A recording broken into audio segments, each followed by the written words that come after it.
Dear students, आज हम लोग स्पीच का लास्ट सेंटेंस देखेंगे, एक्सक्लामेटरी सेंटेंस, और इसका स्पीच कैसे बनता है। ये जितने भी नरेशन हैं, एसर्टिव का, इंट्रोगेटिव का, इंपेरेटिव का, ऑप्टेटिव का, या ये होने वाला एक्सक्लामेटरी का, इन सबों के रूल्स हैं। लेकिन इसके बाद भी कुछ ऐसे सेंटेंस होते हैं जो इन रूल्स के अलावे अलग हो जाते हैं, जिसको हम लोग एक्सेप्शन बोलते हैं। तो फिलहाल वो हम लोग बाद के एपिसोड में एक्सक्लामेटरी सेंटेंस खत्म होने के बाद वो कुछ एक्सेप्शंस को देख लेंगे कि वो कैसे बनते हैं। फिलहाल exclamatory sentence,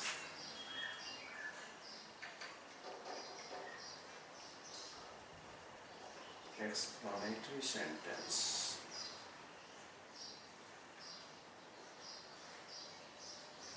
Speech. Example: he said,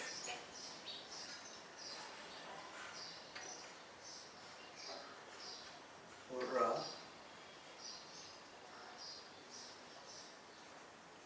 we have won the match." Okay. Second sentence है, और एक देख लेते हैं। He said, "Alas, he is no more." तो ऐसे सेंटेंस बनते कैसे हैं? तो ये एक्सक्लामेटरी वर्ड है, जिसको हम लोग इंटरजेक्शन, ये एक्चुअली इसको इंटरजेक्शन वर्ड बोलते हैं। इसी इंटरजेक्शन वर्ड से हम लोग पहचानते हैं कि एक्सक्लामेटरी सेंटेंस हुआ। कुछ ऐसे भी है जहाँ पे ये इंटरजेक्शन वर्ड नहीं होंगे, फिर भी वो एक्सक्लामेटरी सेंटेंस होगा। तो जब कोई एक्सक्लामेटरी सेंटेंस जिसके अंदर इंटरजेक्शन वर्ड हो, जैसे एलास, आ, ओ, हिप हिप, हुर्रे वगैरह, तो वैसे सेंटेंस को हम लोग कैसे बनाते हैं? तो ही एक्सक्लेम्ड विथ जॉय, खुशी से ये चिल्ला रहा है, hurrah we have won the match, तो exclaimed with joy. He exclaimed with joy. उसके बाद इन्वर्टेड कॉमा कर देता है दैट, और वी किसके लिए है? इन लोगों के लिए। तो that they have, past tense हो जाएगा हैड, क्योंकि सेड है।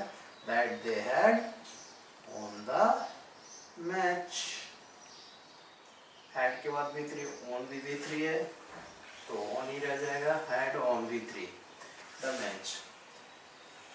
इसका भी he said alas he is no more, he exclaimed with sorrow, he exclaimed with sorrow that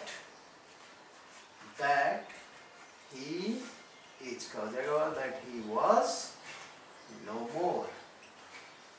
तो रूल्स हुआ इसका,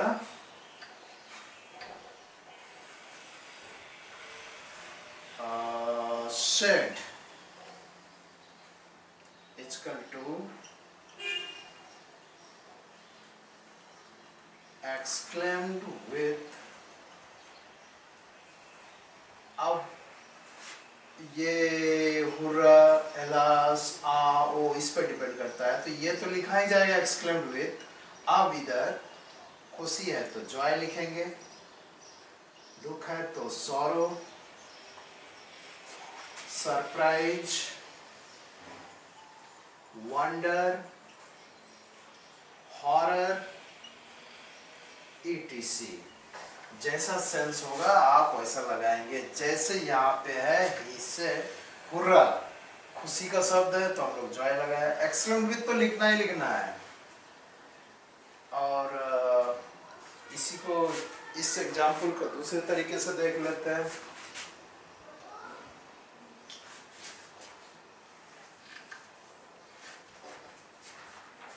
He exclaimed with joy. यहाँ पे he said alas he is no more, तो ये sorrow है, दुख व्यक्त कर रहा है, तो said के बदले तो हम लोग exclaimed लिखेंगे. He exclaimed with, said के बदले exclaimed with. अब इसको देखना है ये क्या है, दुख है, alas तो sorrow. He exclaimed with sorrow. उसके बाद inverted comma equals to that कर देंगे. Rule number 2, inverted comma is equal to that. So he exclaimed with sorrow that. Rule number 3, same as previous rule.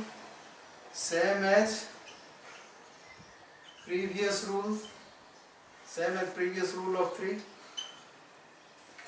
Previous rule of 3 क्या है कि reported speech का first person subject के लिए होगा, second person object के लिए होगा, third person no change.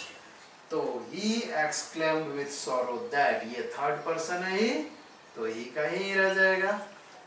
Rule number 3, he exclaimed with sorrow that he. Rule number 4, change the verb of reported speech into, change the verb of reported speech according to the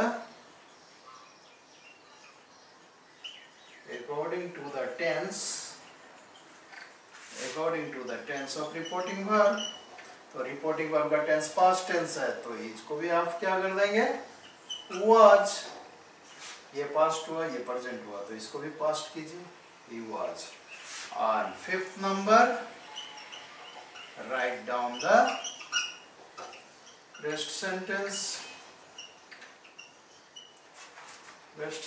and put full stop.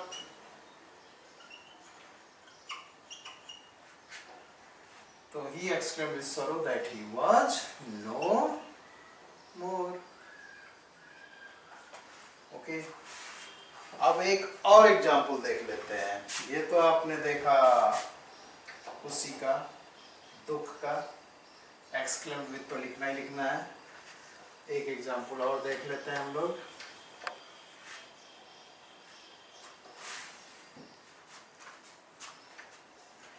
He said, wow.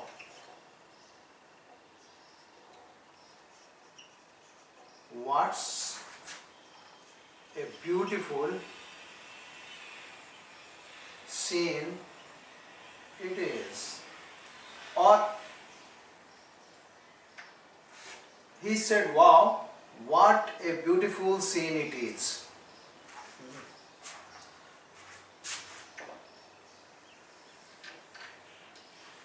He said, wow, what a beautiful scene it is. ये full stop and inverted comma close. ऐसे sentence है, इसको पहले बना के देखना है. तो खुशी से, खुशी है ये, वाव. He exclaimed, said के बदले exclaimed with, वाव खुशी है, he exclaimed with joy that, what change हो जाएगा, it was a, is है, सब्जेक्ट को उठा करके इधर ले आएंगे, that it was a, उसके बाद very beautiful scene. इस तरीके का सेंटेंस जो वाट से शुरू होगा उसके लिए भी अलग कुछ रूल्स हैं. वाट वाले अगर होगा सेंटेंस तो उसमें करना है, जैसे अगर इसको हम लोग वाट को पूरा ही हटा दिया, एक दूसरा एग्जांपल ले लीजिए. He said what a horrible night it is. What a horrible night it is, mark of exclamation आ जाएगा. ठीक है. तो ऐसे सेंटेंस में नेचुरली यहाँ क्या है, हॉरिबल नाइट, डर है, तो हॉरर, ही सेड का हो जाएगा exclaimed, he exclaimed with horror और फियर, जो भी लिखेंगे, ही exclaimed with horror that, inverted comma के बाद दैट, उसके बाद ये जो ऑब्जेक्ट है उसको इधर ले आएंगे, दैट इट, इज है प्रेजेंट टेंस, सेड है पास्ट टेंस, तो सेड के अनुसार हो जाएगा इज, तो इट वाज, व्हाट के बदले हो जाएगा, it was a very horrible, it was a very horrible night. Okay, तो इसके रूल्स आपके अलग होंगे, व्हाट वाले सेंटेंस के रूल्स अलग होंगे, इसको हम लोग देख लेते हैं व्हाट का।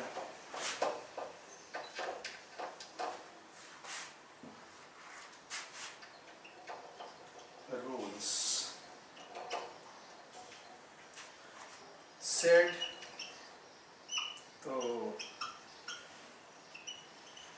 Exclaimed with,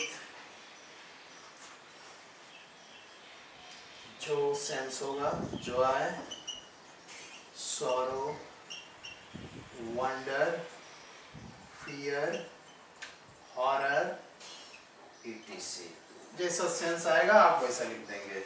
he exclaimed with जो है,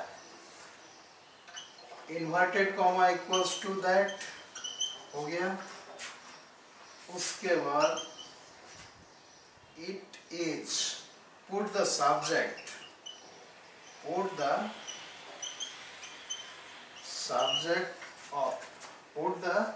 subject of reported speech just after it, तो सब्जेक्ट क्या होगा, ये इट इज हो जाएगा सब्जेक्ट, जैसे यहाँ पर दैट के बाद इट हुआ, ये हुआ सब्जेक्ट, इट हुआ सब्जेक्ट, तो यहाँ कंफ्यूजन नहीं होना है, ये सब्जेक्ट हुआ, ये ऑब्जेक्ट हुआ, तो ऑब्जेक्ट चेंज होकर के सब्जेक्ट होगा यहाँ पे, तो put the subject of reported speech just after that,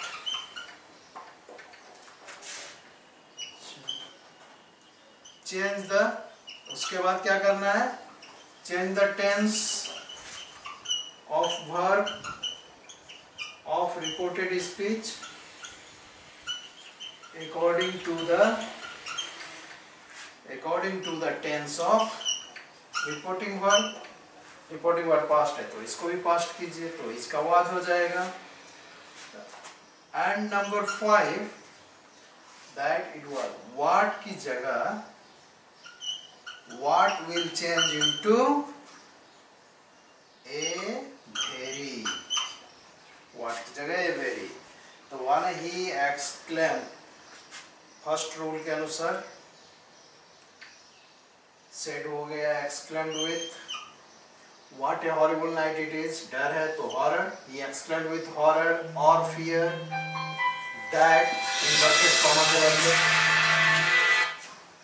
inverted comma के बदले दैट, उसके बाद सब्जेक्ट, ये ऑब्जेक्ट सब्जेक्ट हो गया, इट आ गया इधर, फिर verb, change the tense of verb, तो ये वर्ब हुआ इज, प्रेजेंट टेंस है, ये पास्ट टेंस है, तो इट वाज हो गया, उसके बाद what equal to a very, तो it was what is a very, right down the rest sentence, उसके बाद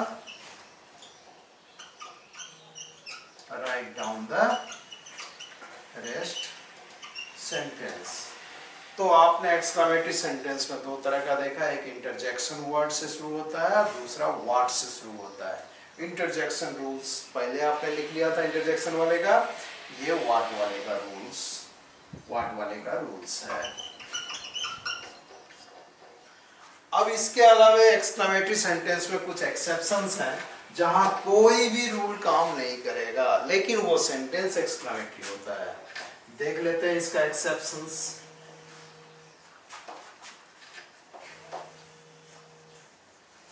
वो सारे सेंटेंस एक्सक्लेमेटरी सेंटेंस होते हैं, लेकिन उसमें कोई भी रूल काम नहीं करता है। एक्सक्लेमेटरी सेंटेंस का कोई रूल उसमें काम नहीं करता है।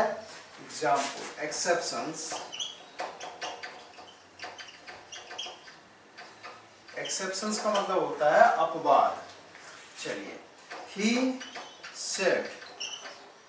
said to me congratulations, ये एक सेंटेंस हुआ। ये सेंटेंस एक्सक्लेमेटरी सेंटेंस है, लेकिन यहाँ पे कोई रूल फॉलो नहीं होगा। आप एक्सक्लेम विद जॉय सॉरो कुछ भी नहीं लिख सकते हैं। ऐसे सेंटेंस कैसे बनेंगे? सिंपली आप बोलेंगे ही, इसको कॉन्ग्रेचुलेशंस को वर्ब बना दीजिए, he congratulated me, he congratulated me, this is all. He said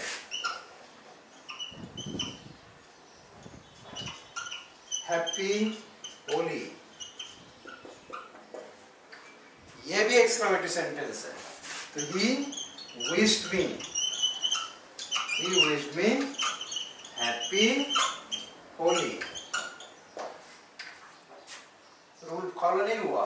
next, similarly happy new year, happy new year, he said to me, तो इसको उठा करके पहले ले आएंगे। ये इन्वर्टेड कॉमा पहले हो या बाद में हो, रिपोर्टेड स्पीच पहले हो या बाद में हो, पहले आप रिपोर्टिंग वर्ब का काम करेंगे। तो ये भी एक्सक्लेमेटरी सेंटेंस है, लेकिन कोई रूल फॉलो नहीं होगा। he wished me a happy new year, he wished me a happy new year। बस ये एक्सेप्शंस है। इसके अलावा ये तो हमारा एपिसोड खत्म हुआ नरेशन का, स्पीच इज ओवर। लेकिन इसके बाद के एपिसोड में हम लोग कुछ ऐसे सेंटेंस, मिससेलेनियस सेंटेंस देखेंगे जहां पे कोई रूल फॉलो नहीं होता है। जैसे लेट से स्टार्ट होने वाला सेंटेंस इंपेरेटिव होता है, लेकिन यहाँ पे रूल फॉलो नहीं होगा। कुछ ऐसे सेंटेंस है लेट अस जहां पे शुड लगेगा, अलाउ लगेगा, उसके सेंस के आधार पे लगेगा। इसको हम लोग देखेंगे नेक्स्ट एपिसोड में, जिसको मिससेलेनियस के नाम से देखेंगे।